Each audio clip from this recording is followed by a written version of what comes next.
जैसा कि आप लोग जानते हैं, मैं विनोद सर मैथ्स एक्सपर्ट आप सभी लोगों को मैथ पढ़ाता हूं और मैथ के इस दुनिया में कैलकुलेशन बहुत ही इम्पोर्टेंट पोर्शन माना जाता है। और कैलकुलेशन में सबसे इम्पोर्टेंट अगर कोई चीज़ मानी जाती है तो वो मल्टीप्लाई मानी जाती है। मल्टीप्लिकेशन के बाद बाकी सारी चीज़ें आती हैं। बाकी सारी चीज़ें तो कम यूजेस में आती हैं, बट मल्टीप्लाई बहुत ज़्यादा इम्पोर्टेंट होता है। और उसमें भी कुछ नंबर्स चुनिंदे होते हैं जिनका मल्टीप्लाई जानना बहुत ही ज़्यादा ज़रूरी होता है, क्योंकि कंपटीशन की इस दुनिया में वो नंबर ज़्यादातर यूज़ में आते हैं। जैसे कि अगर हम बात करें तो वो कौन कौन से नंबर होते हैं, तो 5 होते हैं, 5 के बाद 11, 9 होता है, 7 होता है, कुछ इस टाइप के नंबर होते हैं।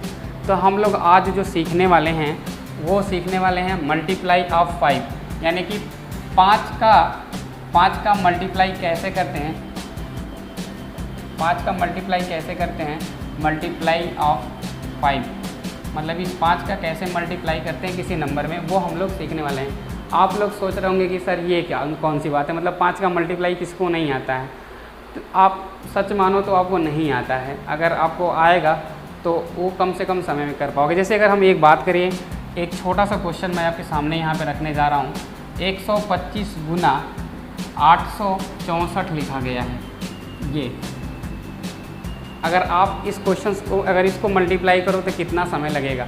आप कहोगे कि सर ये तो बहुत बड़ा हो गया, आप तो बोल रहे हैं 5 का मल्टीप्लाई, तो बिल्कुल 5 का ही कॉन्सेप्ट है ये। 125 5 का मल्टीपल ही है, 5 से ही बना है। तो हम लोग अभी ये सीखने वाले हैं कि 125 गुना 864 कैसे आसान हो जाता है। यानी कि अगर हम बात करें 125 गुना 64.64, अगर इसको गुना भी करना हो तो कैसे हम लोग गुना कर पाएंगे, ये सब सेकेंड में गुना हो जाएगा। अगर आपको मल्टीपल ऑफ 5 का कॉन्सेप्ट क्लियर है तो अब देखिए कॉन्सेप्ट क्या है वो अब समझ लीजिए, एकदम जान लीजिए और इसको नोट में आप मेंशन कर लीजिए कि आज के बाद से 5 का मल्टीप्लाई करेंगे तो करेंगे क्या हम। तो मल्टीप्लाई अगर हम करते हैं किसका, 5 का, तो दिए गए नंबर का कुछ नहीं करते हैं, हम सिंपल आधा कर देते हैं और उसके साथ 0 को मेंशन करते हैं। अगर आधा हो गया है तो 0 मेंशन करते हैं, आधा नहीं हुआ है कोई भी नंबर यदि आधा नहीं हो पाता है तो उसमें हम लोग सिर्फ और सिर्फ इस पॉइंट को, जो भी पॉइंट होता है, इसको रिमूव कर देते हैं। इसको क्या कर देते हैं, रिमूव। अब ये आपको नहीं समझ में आ रहा होगा, मेरी भाषा तो समझ में नहीं आ रही होगी, मैं आपको एग्जाम्पल के थ्रू समझाने जा रहा हूँ। अब ध्यान से समझिएगा ये एग्जाम्पल क्या है। जैसे कि अगर हम बात करें 5 का मल्टीप्लाई 8 में करते हैं तो आप कहोगे सर ये तो बहुत आसान चीज़ है, 5 का मल्टीप्लाई 8 में करते हैं तो 40 हो जाता है। 40 नहीं होता, हम इस कॉन्सेप्ट के ज़रिए आपको बताने की कोशिश कर रहे हैं, जो नोट के थ्रू बता रहे हैं। 5 का मल्टीप्लाई हम 8 में किए तो क्या हो गया, 4 हो गया। 4 का मतलब जैसे यहाँ पे देखिए नंबर का आधा हो गया, आधा यानी कि 8 का आधा कितना, 4। फिर उसके बाद 0 इंक्रीमेंट कर दिए। लेकिन अगर यही 5 का मल्टीप्लाई अगर हमको 7 में करना होता तो ये हाफ नहीं हो पाता। अब देखिए 7 का तो आधा नहीं हो पाएगा, लेकिन अगर हम डायरेक्ट करना चाहें तो 3.5 लिखते हैं, 3.5 ये 3.5 लिखते हैं, यानी कि 7 का आधा 3.5 होता है। अब 3.5 में क्या है, देखिए यहाँ पे जब आधा नहीं हो पाता है तो हम क्या करते हैं, सिर्फ और सिर्फ पॉइंट को रिमूव कर देते हैं, यानी इसको रिमूव कर देंगे, यानी कि 5 गुणे 7 कितना हो गया, 35 हो गया। दूसरे भाषा में समझे तो अब देखिए ध्यान से, आपको 5 का गुणा आपको 19 में करना है तो 19 का आधा 9.5 होता है, 19 का आधा 9.5 होता है, तो 9.5 लिख दीजिए। 9.5 यहाँ पर लिखेंगे तो ये पॉइंट हटा दीजिए, अब हो गया 5 गुणे 19 कितना हो गया, 95 हो गया। अगर यही 5 का गुना मान लेते हैं आपको 24 में करना है, 5 का गुना किस में करना है, 24 में करना है। 24 को हम आधा करेंगे तो 12 लिखेंगे, क्या लिखेंगे, 12। देखिए 2 का आधा 1 हो गया और 4 का आधा 2 हो गया। फिर लास्ट में क्या करेंगे, 0 इंक्रीमेंट करेंगे, यानी कि 0 हो गया। यानी 24 गुणे 5 कितना होता है, 120 होता है। सेम इसी प्रकार अगर हम आगे चलें तो आप जानोगे कि अगर हम 5 का गुना कितने में करें, जैसे कि यहाँ पे लिखा है 184, तो 5 का गुना अगर हम 184 में करें तो अब देखिए 18 का आधा कितना होता है, 9। 4 का आधा कितना होता है, 2।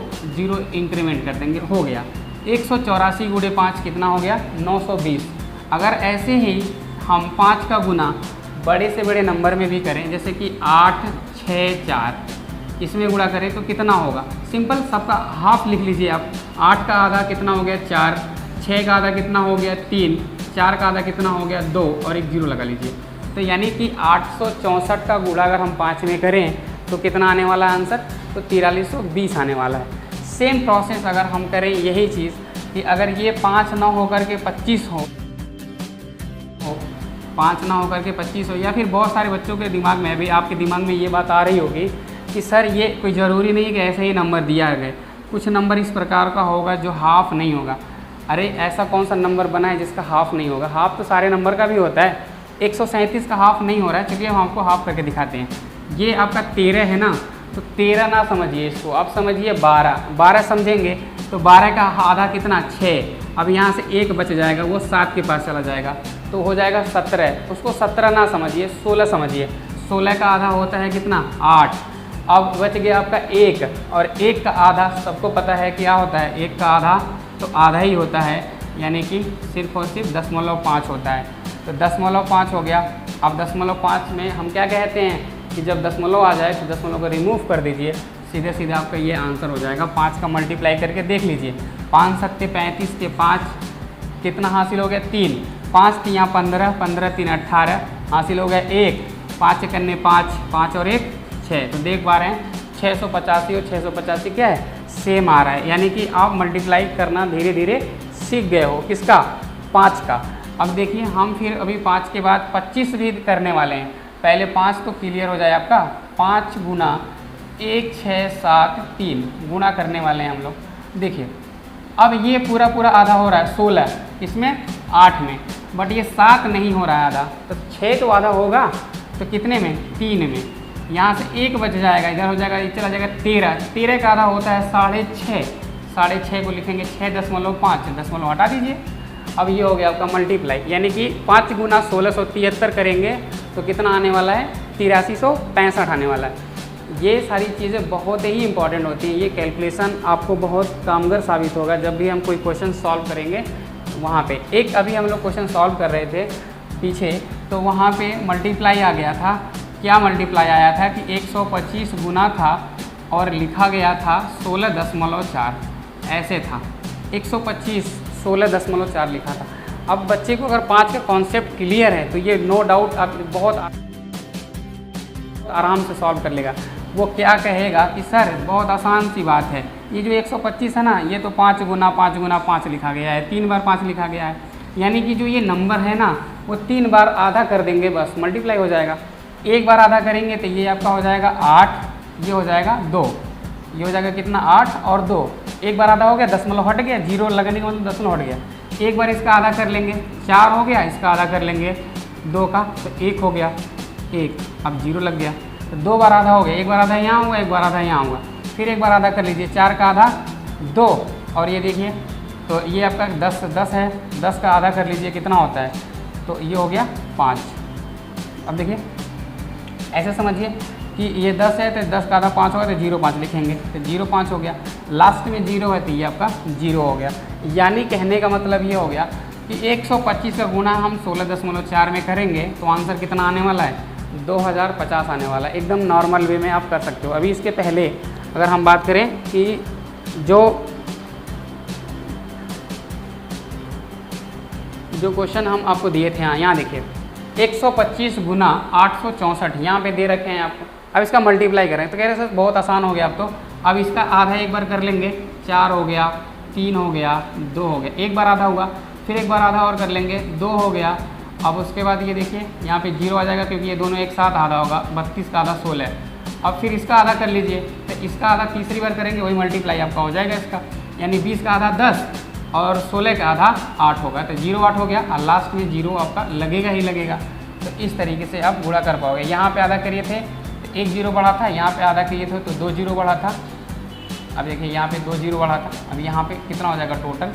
सर ये यानी कि 864 गुणे 125, तो 125 का गुणा करोगे तो 864 में, तो नो डाउट आपका इतना आने वाला है। देखिए 3 अंक इधर है, 3 अंक इधर है, 6 अंक हो गया, 6 अंक इधर, 3 अंक 6 अंक हो गया और ये लाख में पहुंच जाएगा, यानी कि 10 लाख समथिंग आ जाएगा। तो इस तरीके से जो है आप आराम से कर सकते हो। जैसे मान लीजिए कि आपको गुणा करना है 25 और 25 गुणे करना है 84, तो 25 गुणे 84 कैसे करेंगे आप? सिर्फ और सिर्फ 84 का 2 बार आधा करिएगा।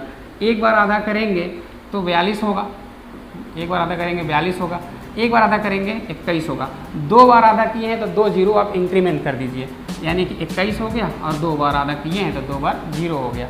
3 बार आधा यानी 125 होगा, 3 बार आधा करेंगे तो 3 जीरो कर देंगे। सेम क्वेश्चन अगर यही रहता 125 गुणे 84, 125 गुणे 84, तो इसका 3 बार आधा करते, 3 बार आधा करते तो 3 जीरो बढ़ाते। अब देखिए इसका आधा करेंगे, एक बार आधा 42, एक बार आधा 31, एक बार 21 का आधा 10.5, 10.5 को ऐसे लिखेंगे 10.5, लेकिन यहाँ 10.5 दशमलव हटा है, लेकिन इस पे जीरो बढ़ेगा, इस पे भी जीरो बढ़ेगा, यानी 2 जीरो आपका बढ़ेगा। तो कितना हो गया? 10,500। तो यानी 125 गुणे 84 कितना हो गया? 10,500। ऐसे ही दशमलव में भी आप कर सकते हो, यानी कि 12.5 गुणे 8.4 करना हो। आप कहेगा सर जी ये तो बहुत मतलब डेंजर सा सवाल दिख रहा है, दशमलव आ गया, गुणा कैसे होगा? तो ये दशमलव को आप बिल्कुल भूल जाइए, लास्ट में हम लोग दशमलव का यूज कर लेंगे। आप समझिए 125 गुणे 84 करेंगे तो आंसर यही आने वाला है। अभी आपको करके दिखा दिया हूँ, कितना आ गया? 10,500। अब 1 दशमलव यहाँ पे है, 1 दशमलव यहाँ पे, यानी 2 दशमलव है 2 अंक के बाद, तो 2 अंक के बाद लग के ख़त्म हो जाएगा, यानी कि जो आपका आंसर आया था 10,500, यहाँ दशमलव लगेगा और ये ख़त्म हो जाएगा, यानी कि आंसर कितना आ गया? 105 आ गया। यानी कि 12.5 गुणे 8.4 करेंगे तो आंसर कितना आने वाला है? आंसर 105 आने वाला है। आप कैलकुलेटर का इस्तेमाल करते होंगे तो चेक कर लीजिएगा इसका आंसर, ऐसे कर पाएंगे। अगर ये कॉन्सेप्ट आपको नहीं मालूम होता तो क्या आप इतना जल्दी इसका मल्टीप्लाई कर पाते?